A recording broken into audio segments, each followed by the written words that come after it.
live in interesting times. Today's stories. Dozens of Rohingya are found in Malaysia. Iraq doctors says vendettas threaten their lives as they save others.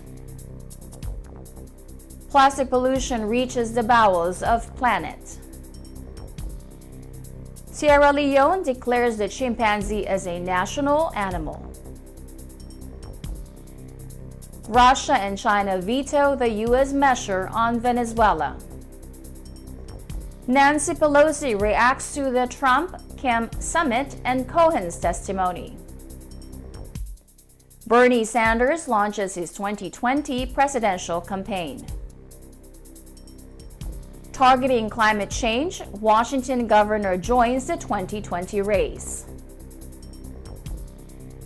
Plus, ED awardee Florida teacher says student-centered learning is a more progressive approach.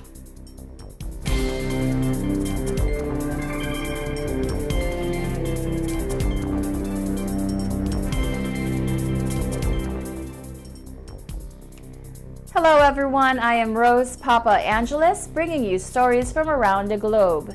And this is Eagle News, Washington, D.C.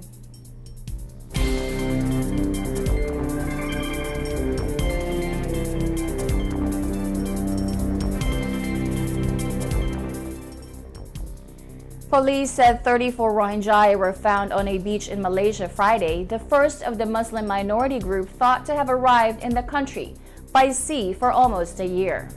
About 740,000 Rohingya fled Myanmar for Bangladesh after a military clampdown in August 2017, joining huge numbers already confined to camps. Local police officer Nahar Jalaluddin said the Rohingya were discovered on an isolated stretch of coast in the northern state of Perlis. He said they were tired, weak, and hungry. The refugees, who included men, women, and children, are now in the custody of the immigration authorities. The official said he suspected they had been ferried into Malaysian waters from neighboring Thailand by people smugglers under cover of darkness and dumped close to the shore. The New Straits Times newspaper reported that villagers found the Rohingya on the shore covered with mud and many were crying. It is the first time since April 2018 Malaysian authorities have found a group of Rohingya who made it to the country by sea. It was not clear whether they had started their journey in Myanmar or Bangladesh, where huge numbers of Rohingya are living in squalid refugee camps. Bangladesh security forces have stopped repeated attempts by smugglers to transport Rohingya to Malaysia by boat. Authorities fear many are seeking to make the crossing before the start of the monsoon season at the end of March. Relatively affluent Muslim-majority Malaysia has long been a favorite destination for Rohingya, where they are a source of labor in low-paying industries such as agriculture and construction.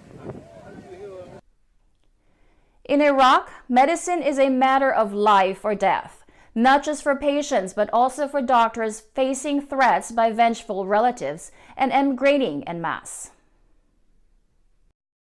We are concerned not only by the direct attack on medical installations, we are also concerned about tribalism and sectarianism entering the basic Hippocratic oath of treating patients equally depending on the seriousness and urgency. اليوم الاعتداءات اغلبها هي اعتداءات عشائريه، فتهددوا بعض الاطباء، طبعا صارت دقه عشائريه قبل فتره على احد زملائنا من الاطباء، صارت تهديدات باغلاق عيادات، صارت تهديدات بالقتل بسبب وفاه احد المرضى لاحد زملائنا والاخصائيين المشهورين بالبصره. مستشفى حسب قوانين وزاره الصحه العراقيه تمنع تواجد الرجال برتة النساء، فلما استدعوني بوقت متاخر من الليل حتى انه دا احاول انه اتفاهم وياه واطلع واشوف شنو اللي عنده، تجاوز علي لفظيا، والدته كانت وياه ايضا تجاوزت علي، وهاي مو المستشفى مالتش ومو مال خلفش ومن غيرها، حاول لزمني من ايدي، حاول دا يضربني، لكن انه مال المستشفى جايين عائلته بثلاث سيارات بيك ابات وياهم اسلحه ودا يهددون هاي الطبيبه وينها وما تطلع اليوم وين اهلها وين عنوانهم واحنا تابعين الى فلان جهه واحنا راح ننتقم او نثأر لهذا الشيء وابننا ما يصير يبقى بالمستشفى وتتحفظون عليه. اني خرجت طب بغداد عام 2009. المرحلة مالتنا 348 طالب وطالبة. من 348 أنا ذاك اليوم على صورة التخرج قاعدة أحسب كم واحد بينا خارج. 285 واحد مهاجر. According to new research published today, animals living in the deepest ocean trenches have been found with plastic fragments in their gut, showing how man-made pollution reaches into the bowels of the planet. A British team of researchers says it has discovered cases of plastic ingestion among tiny shrimp in 6 of the world's deepest ocean trenches. More than 300 million tons of plastics are produced annually, and there are at least 5 trillion plastic pieces floating in our oceans. Because deep sea exploration is expensive and time-consuming, most studies on plastic pollution up until now had been close to the surface, showing a widespread level of plastic contamination in fish, turtles, whales, and seabirds. In the Mariana Trench east of the Philippines, the deepest depression on Earth, 100% of the animals studied had plastic fibers in their digestive tracts. Alan Jamieson from Newcastle University School of Natural and Environmental Sciences said, "Half of me was expecting to find something, but that is huge." Jamieson and his team normally spend their time looking for new species in the depths of the oceans. But they realized that during the course of expeditions dating back a decade, they had accumulated dozens of specimens of a species of tiny shrimp that lives between 6,000 to 11,000 meters or 19,500 to 36,000 feet beneath the surface. They decided to look for plastic. Jamieson said, quote, "We are sitting on the deepest data set in the world, so if we find plastics in these, we are done." The team was astonished by just how widespread the plastic contamination at extreme depths proved to be. For instance, the Peru-Chile Trench in the Southeast Pacific is around 9,300 miles from Japan Trench, yet plastic was found in both. Jamieson said it's off Japan, off New Zealand, off Peru, and each trench is phenomenally deep. The salient point is that they are consistently found in animals all around the Pacific at extraordinary depths, so let's not waste time. It's everywhere. Of the 90 individual creatures the team dissected, 65, over 72%, contained at least one plastic microparticle. The study, published in the journal Royal Society Open Science, said it was unclear if the particles had been ingested by fish at higher depths than died and sank. But when the team analyzed the fibers, most of which appeared to be clothes fabrics such as nylon, they found that the plastic's atomic bonds had shifted compared to brand new material, suggesting they were several years old. Microplastic particles are either dumped directly into the seas via sewers and rivers or form when larger chunks of plastic break down over time. Once they start gathering bacteria, they get heavier and eventually sink. Jamieson asked, so even if not a single fiber were to enter the sea from this point forward, everything that's in the sea now is going to eventually sink, and once it's in the deep sea, where is the mechanism to get it back? He said, "We are piling all our crap into the place we know least about." Because plastic contamination is now so widespread, even at the extreme depths, the team cautioned that it was nearly impossible to know what effect plastic ingestion was having on bottom-dwelling species. Jamieson said these particles could just pass straight through the animal, but in the animals we looked at, they must be blocking them. The equivalent would be for you to swallow a 2-meter polypropylene rope and expect that not to have an adverse effect on your health. There's no good aspect to this. Sierra Leone's Minister of Agriculture, Joseph Ndanema, declares the Western Chimpanzee a national animal, along with announcing several measures aimed at boosting conservation efforts.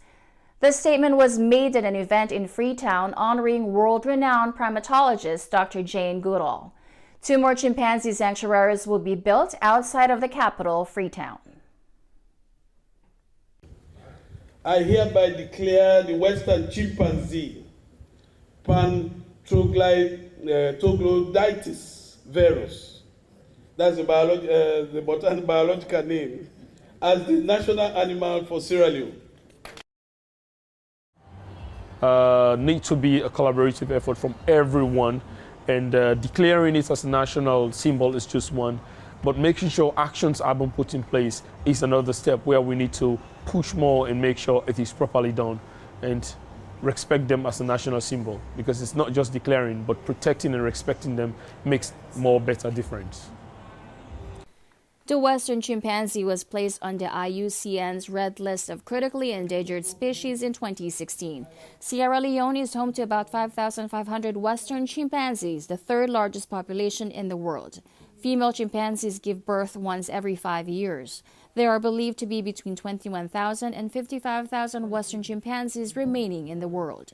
The only chimpanzee sanctuary in the country, Tacugama, received 11 orphan baby chimps in the past 12 months, indicating that hunting for bush meat and habitat loss continue unabated and at critical rate. Currently, Tacugama is home to 90 rescued chimpanzees.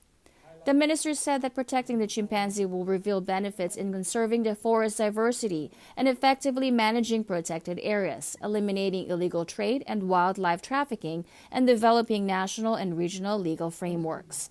Dr. Goodall is in Sierra Leone for 3 days to launch the effort of rebranding the country as a sustainable tourist destination. She convinced government officials, including the president, that sustainable tourism has to go hand in hand with conservation. The First Lady Fatima Bayo, who hosted the event, recalled an earlier announcement by the Vice President allowing visitors to obtain visa on arrival at the airport in an effort to encourage wildlife tourism. The mudslide and flash flooding disaster in 2018 was a wake-up call, and it shows the importance of respecting and taking care of our ecosystem.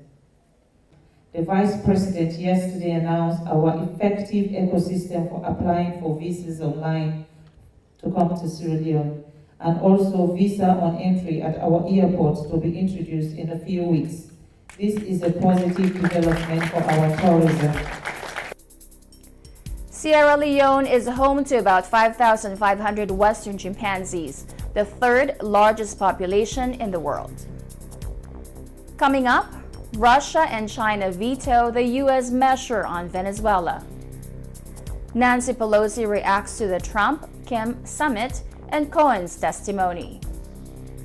Bernie Sanders launches his 2020 presidential campaign. Targeting climate change, Washington governor joins the 2020 race. Eagle News, Washington, D.C. will be right back.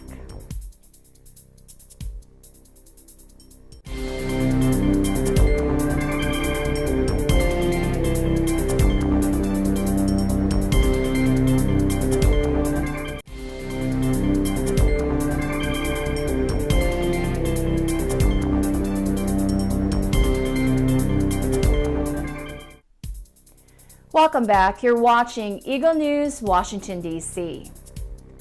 Russia and China on Thursday used their veto at the UN Security Council to block a U.S. resolution calling for new presidential elections in Venezuela and unimpeded deliveries of humanitarian aid. France, Germany, and Britain were among 9 countries that backed the proposed measure. South Africa also voted no, while Indonesia, Equatorial Guinea, and Ivory Coast abstained. Votos a favor, 9. Votos en contra, 3. Abstenciones, 3.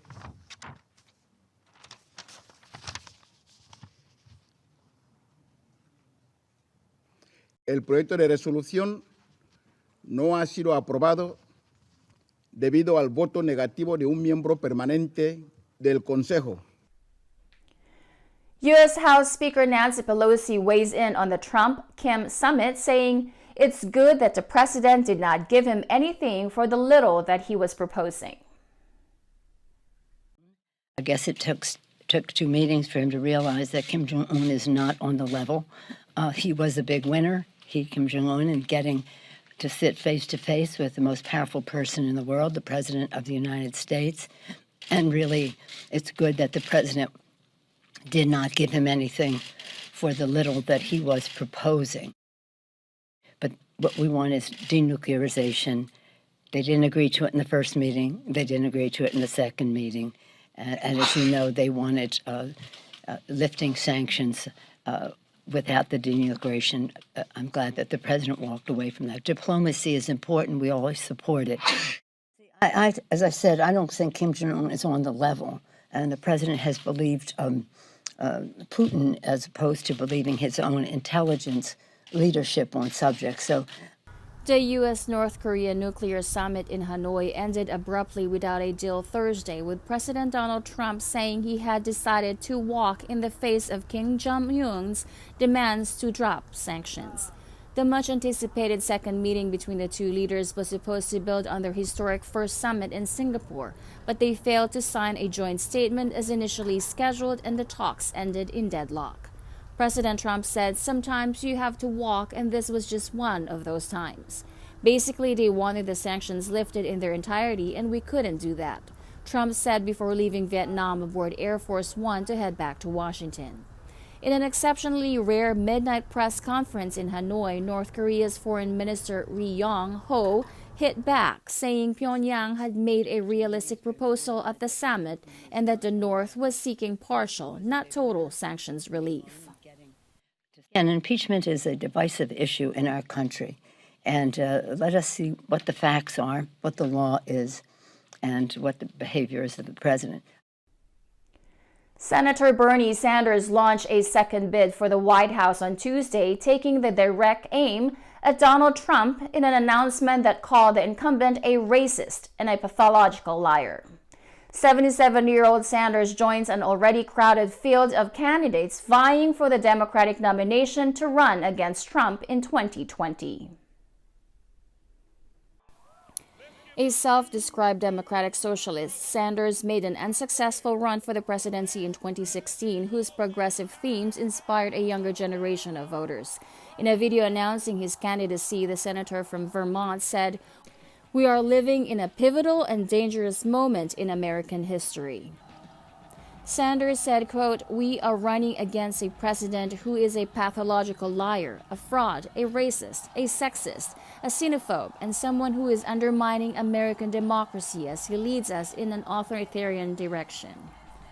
He said, "Now more than ever, we need leadership that brings us together, not divides us up." Sanders, an independent who caucuses with Democrats, highlighted policies he will advocate on the campaign trail: health care for all, raising the minimum wage to a living wage, and fighting climate change. He vowed to take on powerful special interests that dominate our economic and political life, listing Wall Street, health insurance companies, and military-industrial complex. Trump welcomed Sanders to the race but said he had probably missed his time. Trump's campaign dismissed Sanders' policies, saying that while Democrats may have embraced his ideas, the American people have not. In his announcement video, Sanders said the policies he advocated in 2016 campaign have made their way into the political mainstream, and it's now time to complete that revolution. Sanders will be battling a pool of candidates for the Democratic nomination that is among the largest and most diverse ever. They include 4 female senators: Elizabeth Warren, Kamala Harris, Amy Klobuchar, and Kirsten Gillibrand.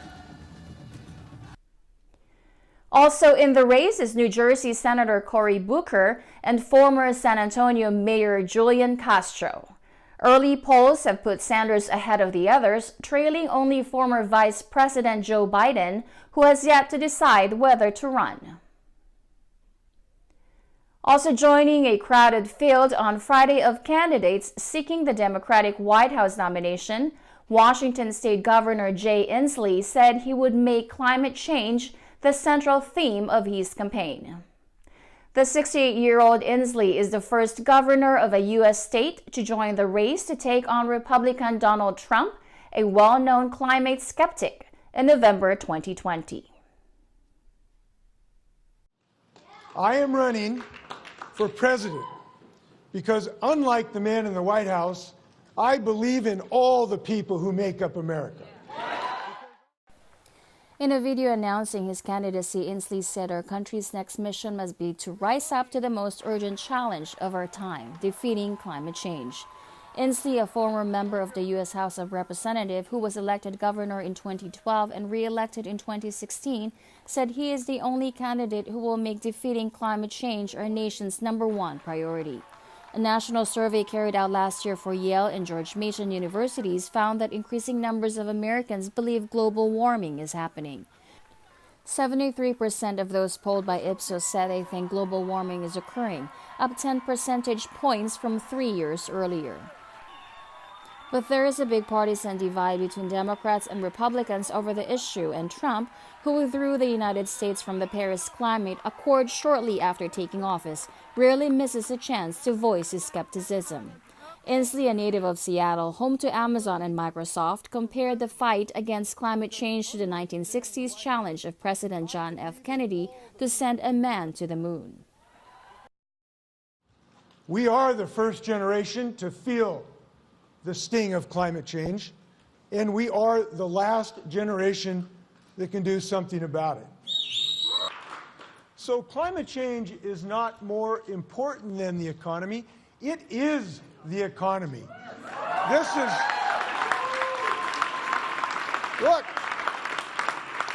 look, this is pretty simple. Climate change is already damaging our economy, and fighting climate change will build a new economy. The most expensive path is the path of inaction. We know it is time for a new national vision to reinvent our economy, and I know we can do it because we are an optimistic America that can do big things. We put a man on the moon. We created the digital economy. He said this crisis isn't just a chart or a graph anymore. The impacts are being felt everywhere.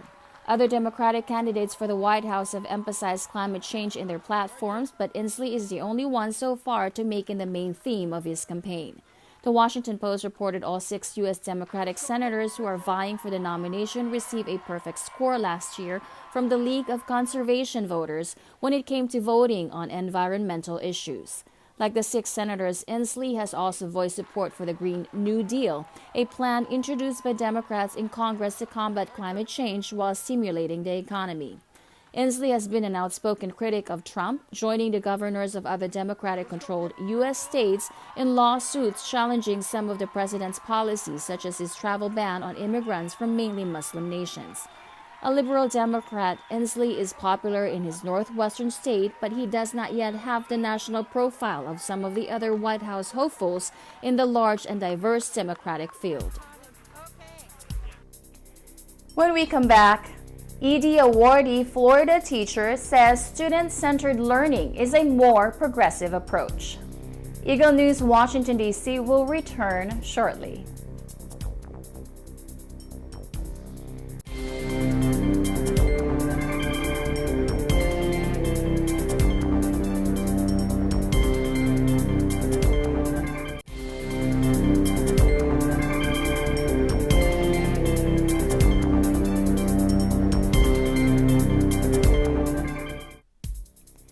This is Eagle News, Washington, D.C. I am Rose Papa Angeles.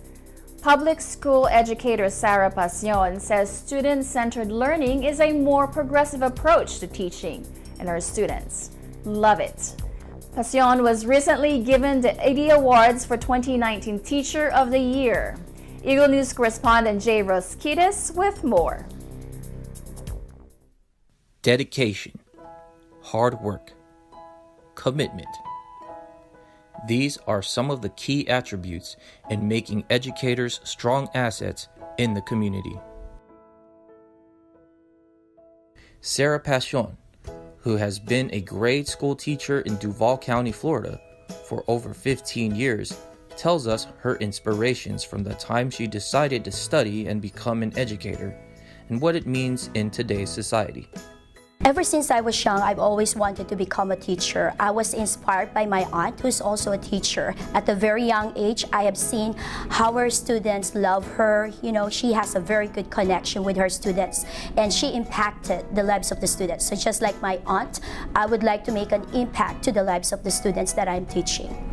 I love my students. They're like my joy and happiness. Life in the school is not going to be perfect every day. There are bad days, there are good days, you know, but I love to see my students growing and learning so many things and becoming a better person. So when I teach, I just don't teach them to improve them intellectually, but I also want to help them to improve their social skills, their emotional skills, and how to solve real-world problems. What makes Sarah's journey significant is that she was nominated for a prestigious award.